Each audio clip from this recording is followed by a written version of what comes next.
Radhe Radhe everyone, जय श्री कृष्णा। दोस्तों, आज की इस वीडियो में आप जानेंगे क्या आप भी हर जगह लड्डू गोपाल जी को लेकर जाते हैं अपने साथ।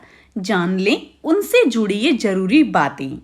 भगवान श्री कृष्ण की पूजा करने वाले लोग किसी बच्चे की तरह उनकी देखभाल करते हैं, लेकिन आपको ये ध्यान देना चाहिए कि वो कभी अकेले ना रहें। इसके पीछे की ये वजह है। श्री कृष्ण के बाल स्वरूप की पूजा करने वाले लोग उन्हें लड्डू गोपाल कहकर बुलाते हैं। बाल गोपाल को हमेशा साथ लेकर कहीं भी जाते हैं और उनकी सेवा अपने ही बच्चे की तरह करते हैं। हिंदू मान्यता के अनुसार बाल गोपाल की पूजा और सेवा करने से जातक के घर में सुख शांति बनी रहती है और जीवन की सारी परेशानियां दूर होती हैं। लड्डू गोपाल की सेवा करने वाले लोगों को खास ध्यान रखना चाहिए कि वो किसी भी समय अकेली ना रहें। उनकी सेवा और पूजा से जुड़े ऐसे ही कुछ और खास नियम ये हैं। लड्डू गोपाल को कभी अकेले ना छोड़ें। भगवान कृष्ण के बाल रूप की पूजा करने वाले लोगों को ये खास ध्यान रखना चाहिए कि वो कभी अकेले ना रहें। घर से बाहर कभी भी जाने के लिए उन्हें साथ लेकर जाना जरूरी होता है। क्या है इसके पीछे की वजह, जान लीजिए। भगवान कृष्ण के बाल स्वरूप को ही लड्डू गोपाल माना जाता है। उनकी सेवा और पूजा एक छोटे बच्चे की तरह ही होती है। जिस तरह किसी छोटे बच्चे को घर में अकेले नहीं छोड़ा जाता है, उसी तरह लड्डू गोपाल को भी अकेला नहीं छोड़ा जाना चाहिए। दूसरा नियम है, इसलिए कराएं नियमित रूप से स्नान। लड्डू गोपाल को नियमित रूप से रोज स्नान कराना चाहिए। ये उनकी पूजा के लिए बहुत शुभ माना जाता है और इससे उनकी कृपा आपके ऊपर हमेशा बनी रहती है। उन्हें नहलाने के लिए सीधे पानी गिराने की जगह एक शंख का उपयोग करें आप। तीसरा नियम है, रोज करें लड्डू गोपाल जी को तैयार। जिस तरह से रोज किसी बच्चे को नहलाकर आप कपड़े पहनाते हैं और उसे रेडी करते हैं, तैयार करते हैं, उसी तरह लड्डू गोपाल को भी नियमित रूप से नहलाने के बाद साफ और धुले हुए वस्त्र पहनाकर उनका विधिवत श्रृंगार करना चाहिए। चौथा नियम है, भोग लगाना है जरूरी। नियम और मान्यता के अनुसार पूरे दिन में लड्डू गोपाल को 4 बार जरूर भोग लगाना चाहिए। काजू किशमिश के साथ आप उन्हें खाने के समय पर सात्विक भोजन का भोग भी लगा सकते हैं। ध्यान रखें कि उनके किसी भी भोग में प्याज या लहसुन जैसी चीजें ना डली हो। दोस्तों, आइए दोस्तों, अब आपको सुनाते हैं एक कहानी, कथा लड्डू गोपाल की सच्ची सेवा की। ध्यान से सुनिएगा। यह लड्डू गोपाल की कहानी और उनकी एक ऐसे भक्त की है जो निस्वार्थ भाव से अपने प्रभु की सेवा में लीन रहती है। अनजाने में ही सही, लेकिन वो कुछ ऐसा कर जाती है जो सिर्फ एक सच्चा भक्त ही कर सकता है। और फिर श्री कृष्णा के बाल स्वरूप लड्डू गोपाल की अपार कृपा उस पर बरसती है। तो चलिए अब इस कहानी कथा को आरंभ करते हैं। एक समय की बात है, एक गांव में 2 वृद्ध स्त्रियां रहती थीं। दोनों का इस जगत में कोई नहीं था। वे दोनों ही एक दूसरे का सहारा बनकर बड़े प्रेम भाव से रहती थीं। हालांकि धर्म से दोनों अलग थीं, लेकिन विचार से वह दोनों एक ही थीं। उनमें से एक महिला हिंदू धर्म की थी और दूसरी जैन धर्म की थी।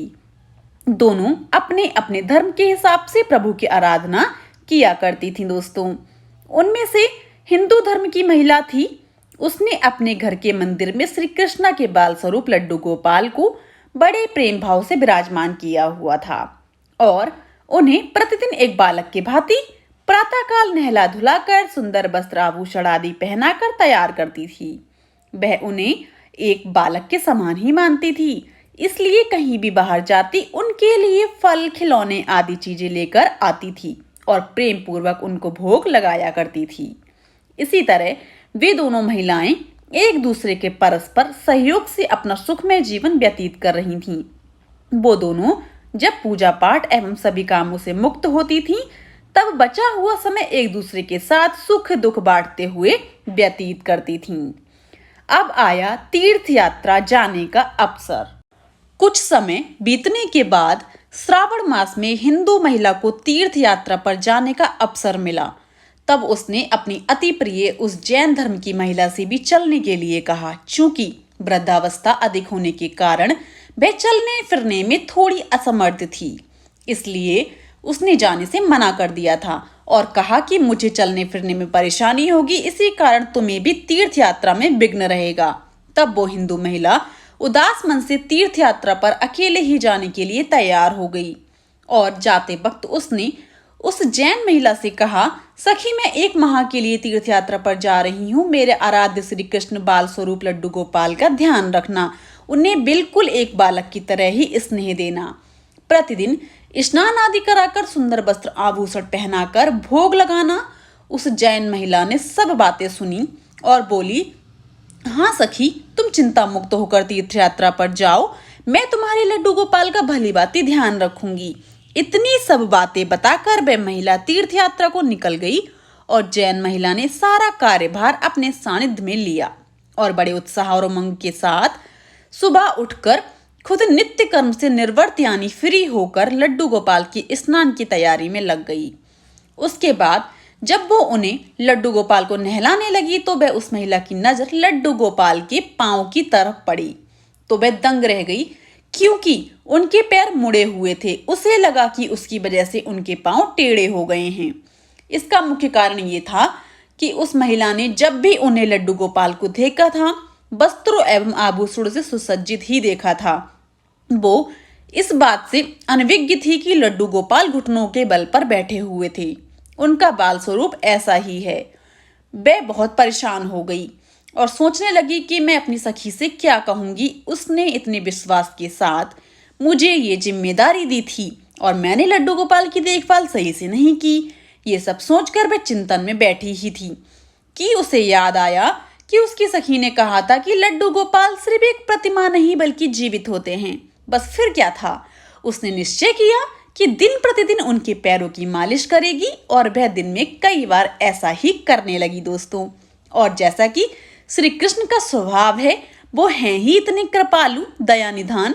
उस वृद्ध महिला की इस नादान भक्ति से वशीभूत होकर उन्होंने उस पर अपनी अपार कृपा लुटा दी और एक दिन वह महिला रोज की भांति प्रातःकाल उठकर लड्डू गोपाल को नहलाने का प्रबंध कर ही रही थी कि उसकी नजर उनके पैरों पर पड़ी। उसने देखा कि उनके लड्डू गोपाल के पैर ठीक हो गए और ये सब देखकर वह वृद्ध महिला खुशी से फूली ना समाई और ये सारा वृतांत सुनाने के लिए अपनी सखी का बेसब्री से इंतजार करने लगी। तीर्थ यात्रा की वापसी। कुछ समय पश्चात जब वह हिंदू धर्म की महिला तीर्थ यात्रा पूर्ण करके वापस आई तो सबसे पहले वो अपने लड्डू गोपाल के दर्शन को ललाहित थी और जैसे ही उसने लड्डू गोपाल को देखा तो आश्चर्य में पड़ गई। उसने देखा कि लड्डू गोपाल खड़े हुए थे। उसने सोचा कि शायद ये उसके लड्डू गोपाल नहीं हैं और अपनी सखी के पास जाकर ये सब पूछा। तब उस जैन धर्म की महिला ने उसे सारा वृतांत सुनाया। उसकी बातें सुनकर हिंदू महिला समझ गई कि ये सारा खेल उस मुरलीधर कृष्ण कन्हैया जी का है और दौड़ी दौड़ी लड्डू गोपाल के पास पहुंची और उनके चरणों में गिरकर बोली, हे मेरे कन्हैया, हे मेरे मुरलीधर, आपकी दया की कोई पराकाष्ठा नहीं है, आपकी कृपा का कोई सानी नहीं है। और फिर उस जैन वृद्ध महिला से बोली कि हे सखी, तू धन्य है, तुझ पर श्री कृष्ण जी की ऐसी कृपा हुई है जो कोई कभी सोच भी नहीं सकता है। तुझे नहीं पता कि हमारे लड्डू गोपाल के पांव तो ऐसे ही थे, क्योंकि उनका ये बाल स्वरूप बैठी हुई मुद्रा में है, लेकिन तेरी भक्ति ने उनके इस स्वरूप को बदल दिया, उनके पैर सीधे कर दिए। बोलो वृंदावन बिहारी लाल की जय, राधा रानी की जय, कृष्ण कन्हैया की जय। दोस्तों, यदि आपको आज की वीडियो पसंद आई हो तो जाने से पहले मेरे चैनल को लाइक, शेयर एंड सब्सक्राइब करना बिल्कुल भी ना भूलें एंड कमेंट बॉक्स में मुझे राधे राधे जरूर बोलिएगा। जय श्री कृष्णा।